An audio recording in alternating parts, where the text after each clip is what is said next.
Or sympathetic. Okay, here we go. Wait, there was hypnotics on there. How's the or was it hypnotic withdrawal? Is a sympathetic? You go back. Sedative withdrawal is a sympathetic. Because the sign of withdrawal is the pupil going really big. All right, 70-year-old female. Oh man, weird. It's almost like we just talked about this. Is she on her toilet? She's not on the toilet. All right, in her house, forgot to open the windows before entering the house. Eyes tearing, shortness of breath, vomiting. What other kind of presentation would we expect? And don't say anything about sludge. Coughing. Coughing. Thank you. What kind of vital signs would you expect? Heart rate. Consistency. Low BP. Boy, I like it. You got really quiet. Low SpO2. Wait. What was the question? Wow, so like... No, we would expect a low heart rate because we're super engaging the parasympathetic system. So low heart rate. Low. Oh, looky there. It's even spelled my name right. The cool thing is, hey, check this out. I got one for you too. Oh.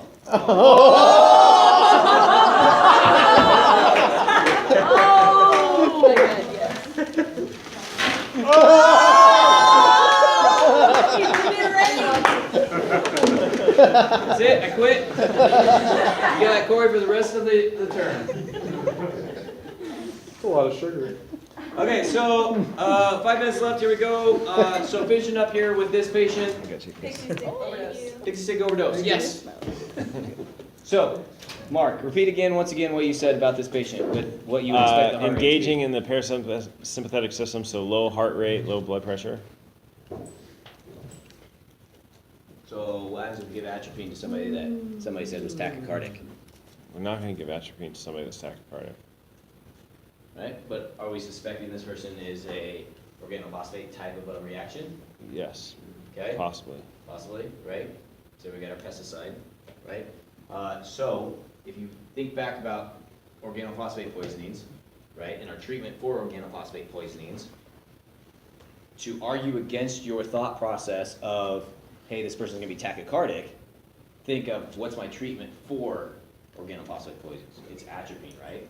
So what happens if I give atropine to somebody that's already tachycardic? So you're just going to blow their heart up more. It's MD order if their heart's over 120. Right. And so why would you want to give atropine for somebody that's over 120? You know they were exposed to atropine. To Sorry, organophosphate. organophosphate. All right. So how much atropine are we gonna give? 1 1 milligram every milligram 2 every minutes. 2 to 3 minutes until secretion is dry. So flea balm could have organophosphates too. Ooh. What do we got here? Something fun? Brought in by PD. Oh, what's a bib? Yeah.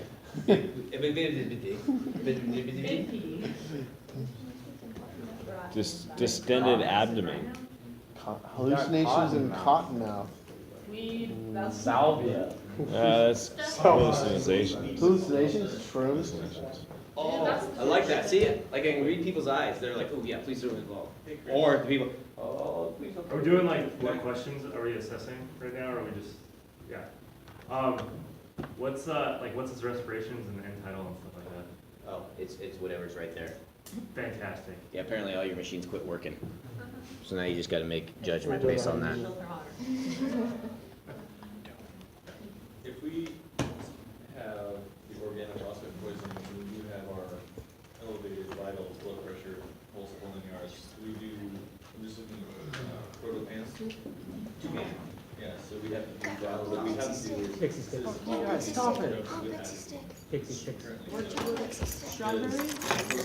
Is there a caramel? What's the blue one? I want the caramel. What are you doing? So why are you using? Hazelnut. Is there anything with coffee? Is it like coffee chocolate? So we don't use atropine, the vitals are. Phosphate. I really can't. So I'm gonna let them make a whole batch. hard ones.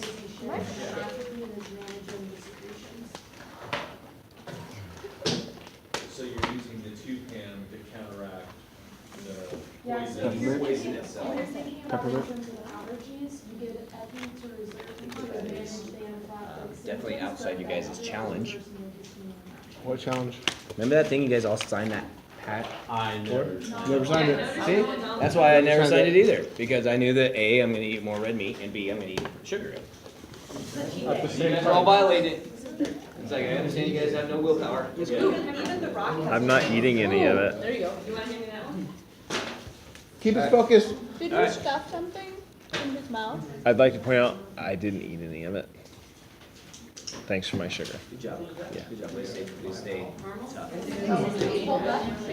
Alright, yes, Andrew. I'm just thinking, we gotta rule out, just because he has like, just because he's altered, he's got this high 10, and, sort of high 10, something's going on with that, and we gotta rule that kind of stuff out first before we just talk about toxicology. Right, so what kind of stuff would you want to rule out then? Reasons. Okay? Hallucinations. So, what kind of things can hallucinations come from? Drugs. Other than drugs? Other than drugs, right? Because we're talking Stroke. toxicology. Sepsis. So, how about- UTIs. There you go. I was gonna say, so infection Sepsis. related to UTIs, yes, Amanda. If he was pulled over by PD and he's an 18-year-old male with a distended abdomen, does that mean he might have eaten something? Maybe he's a stuffer A stuffer. of That's good. weed. Okay, so would you expect the elevated temperature in somebody? With a stuffer? Not That's a necessarily stuffer. right Yeah, away. why, sure. Well, even with a Depends on what drugs they Depends on took. What they took, right? Yeah. So if they took a whole bunch of meth, if they took any sort of like PCP, anything like that, that's gonna Metabolism. have an Yeah. increase in body temperature, then you could absolutely have a stuffer. Okay. Okay, cool. Just one last thing here to look at as a reminder. There's your dumbbells and your sludge. And with that being said, so lab 1, hang out for a second. Lab 2, you guys can step outside, take a break, go, whatever you need to do. I just need it'll take 2 seconds from lab number 1. It's not a yell, I don't yell. Oh. Whose ball was this, by the way? It's just been class. brought it in, I brought it, I actually brought it. So you about want half of a salted I love it. almond butter and dark Keeps my chocolate? hands Is busy. that a raspberry? Yeah. We were, Good. Even distracted the nurses. This is Great, spicy. de-stressor. So far, you guys do a pretty good job of catching this ball. Most of you. But we're not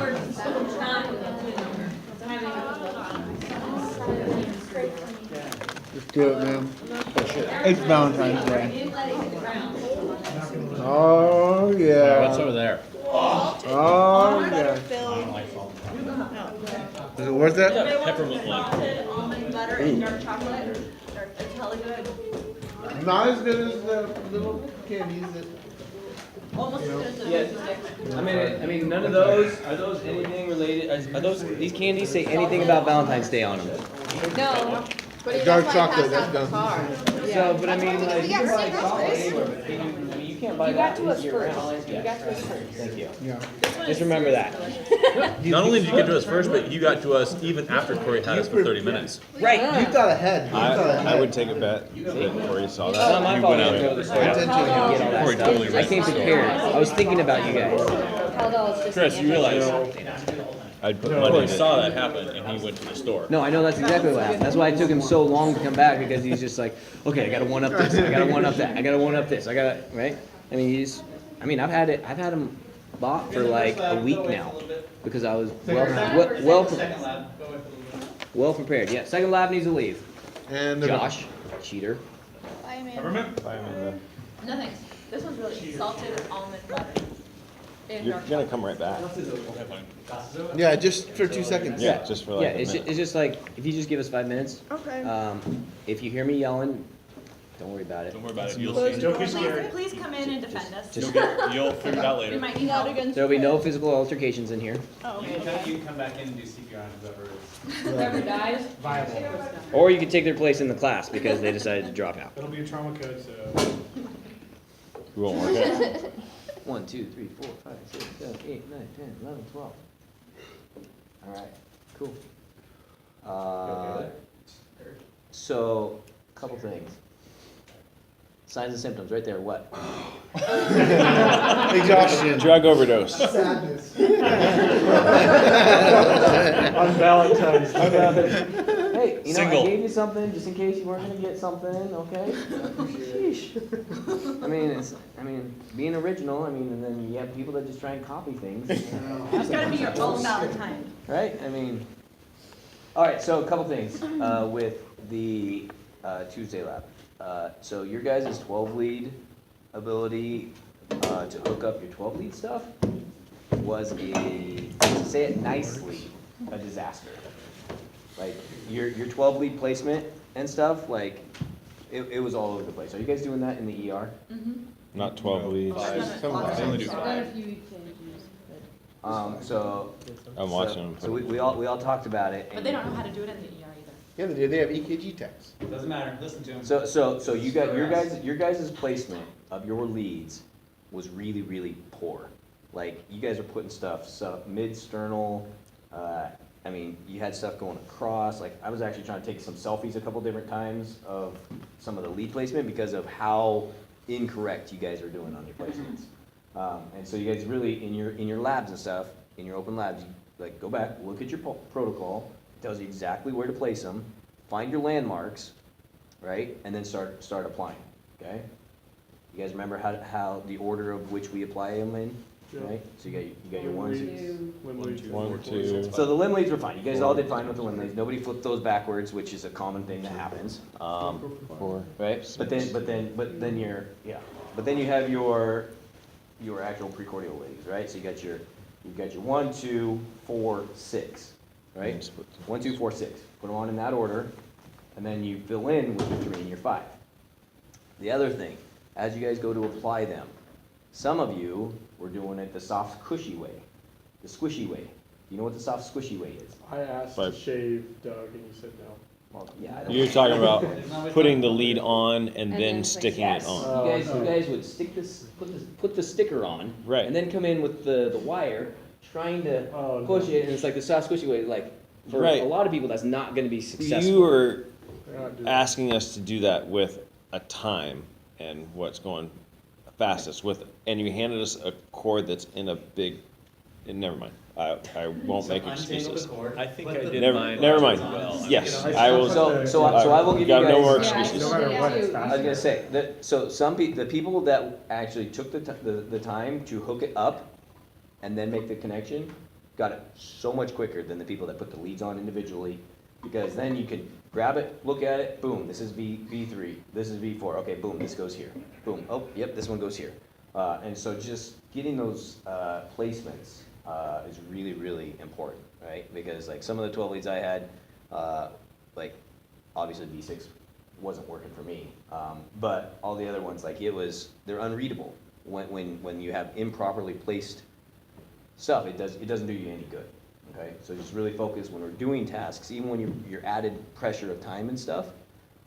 Like you guys' innovation stuff, so like everything that we'd gone over, as soon as there was time pressure added, it was as if it was your first day, like poof, right? And so just remember, like, if you stick with your normal techniques of doing things, it's going to be faster than just trying to make shortcuts and do things.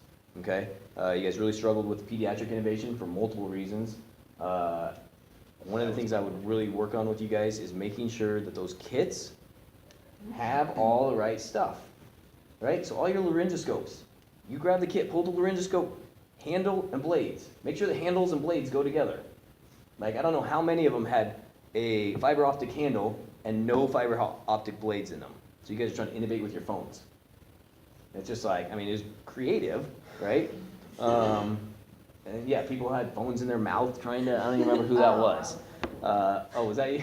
I was gonna say, so there are some pretty creative ways of doing things, but just, if you guys just check your equipment and you know your equipment, like what Corey was saying, like, you guys were like a term and a half in now. And that's stuff that we've been in those kits all the time. And yes, granted, there were times because people were just throwing stuff back together and then it turns into a yard sale. And then the very last thing, so you know how we're keeping the needle decompression needles, right? We're keeping the containers for those, we're not just tossing those. When we're done with those, let's take tape and let's tape those back up. We had a couple times where it fell out of the kit and then now we have this giant needle floating around. And so we'll just make sure that we treat it as if it's being resecured each time. Cool? Cool. You guys got any questions about that lab That was fun. that I can Can we do it answer? again? Yeah. You wanna do it again? Yeah. Like, if you guys hang out, like, we could, yeah, you guys can jump right in with this